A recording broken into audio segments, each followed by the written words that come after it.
In order to convince someone else that what you claim is actually true, you probably usually put up various numbers, statistics, and scientific facts as a ground for your claims. But when you think about it, isn't it strange though, that one in almost all cases, easily can twist and turn these numbers, statistics and scientific facts so that it fits one's own narrative. You can easily get the outcome you want by looking at data that goes along perfectly with your own opinion, yet you wave them around like a definite reason that what you say is the absolute truth. As if there even is anything such as only one truth. In many of my work-related situations, both past and present, several projects and assignments have largely involved reading statistics in a critical, yet fair and just way, which over the years taught me how to present certain results to get things done my way. What is required is that you must present the right type of data in a convincing way, and make the person reviewing the analysis, believe that you are presenting different angles and approaches to the question, in order to get the final results that you want. Now, you probably immediately think that this is exactly what the authorities around the world have done for the past 2.5 years to get everyone in line, and that is of course correct. They have done exactly what I just said, they have been twisting and turning numbers, statistics and scientific data to shape the so-called pandemic. On the other hand, that is also exactly what the ones on the so-called other side of the field have done as well. So what happens is that the ones who do not believe the official narrative that is being presented to the world from the mainstream system, immediately looks at what the other side is saying, and take this as their absolute truth, without critically analyzing it. The sleeping flock of sheep does not critically analyze the mainstream perspective, but neither do the self-proclaimed awakened population when it comes down to it. Because unfortunately, as boring and sad as it may be, none of us have access to the actual information. But we'd like to think we do. So do the others. And that's exactly where the third party wants us. In a battle with each other, fighting over what's true and not. What's also an issue in today's society, is that the more information we have access to, the less information we actively seek out ourselves. This issue is called a smartphone, and even though we have the entire world in our hands with only one swipe away, human beings are getting dumber and dumber by the day. Do you remember back in the days, when you would go to the movie store with your friends?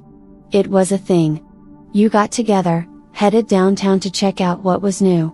Talked to people when you got there, shared movies and stories. Bought a bag of chips or picked up some food on the way home, and then sat down all together in the couch and pressed play. It was a thing. Today, you can watch any movie you'd like, anywhere, anytime, and anyhow. You don't even need to leave your home, not even if you want snacks or food. Home delivery at your service with only one swipe away. You don't get together with your friends to watch movies anymore, it's not a thing, and if you have a partner at home, you don't even need to agree on what movie to watch, because he or she has his or her own screen. So there you are, laying in bed back to back, scrolling on 2 different screens. You don't even need to actively search for a movie because the algorithm has already sorted that out for you. The streaming service knows you, it knows what movies you like, which genre, and which actors you usually hang out with during the weekends. And you're too tired and brain dead to actively swipe out of the algorithm to find something else, so you just nod and accept.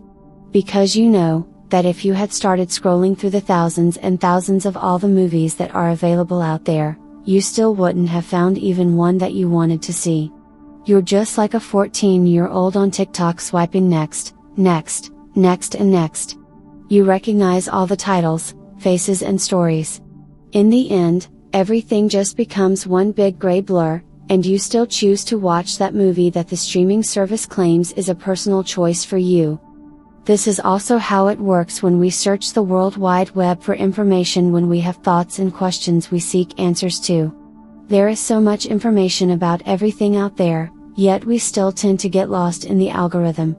We want answers to our questions, we want multiple angles, we want the correct numbers, the exact statistics, and the ultimate scientific facts. But we have already decided which answer we want, so we swipe on that genre, that category.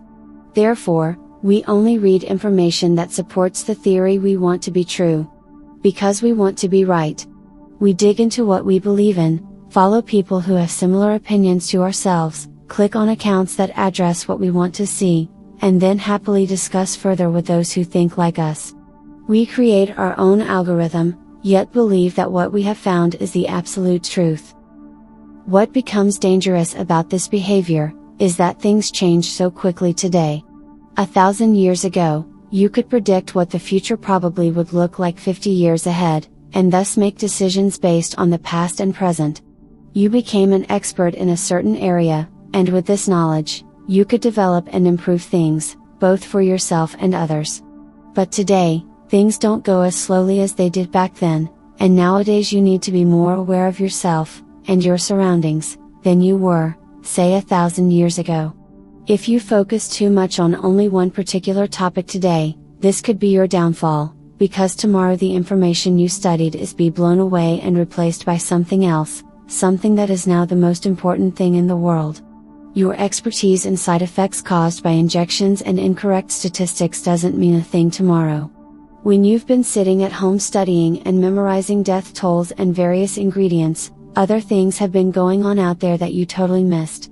You have become an expert on a subject that is no longer relevant but still try to convince yourself, and others, that your particular knowledge is true and relevant. Others tend to jump around a bit. Research this and research that. Connect the dots. Dig deeper down the rabbit hole. The thing is though, that even though you think you're moving away from the narrative, you still move around within your personal algorithm and therefore also seek information from the same sources but for different questions. A bit like a streaming service. You can click around amongst different genres and categories, but you will still get what the site considers to be your personal choices.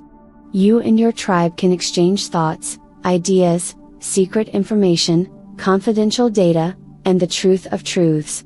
You think you're getting more and more educated and getting deeper and deeper down the rabbit hole, but it's just the same rabbit hole you're digging in. Pandemics, medicines, passports, elite state and globalism. Cryptocurrency, AIDS and monkeys. Invasion from outer space, social collapse and apocalypse. Corrupt wars and families in power. Demons and deep state. New information, old information, same source. We have endless information out there and thirst for knowledge, yet we choose to only consume what we know will align with what we already think. At most, we can imagine consuming information where we know that the result will be biased against what we ourselves think, just so that we can show otherwise. Reading books, watching documentaries, films, immersing yourself in facts and information that you would have never actively chosen yourself, is something that you need to do more often. See people who you don't share the same philosophy or thoughts as, ask a random old man at the library about his favorite book, then go read it, get in your car and go somewhere you never have been before without looking at a map. And most of all, stop scrolling and start gazing out and up. Because it is only when you broaden your field of vision and get a bigger overall picture that you can start analyzing things for real. And remember to not only just listen to what you want to hear, but to what it is said.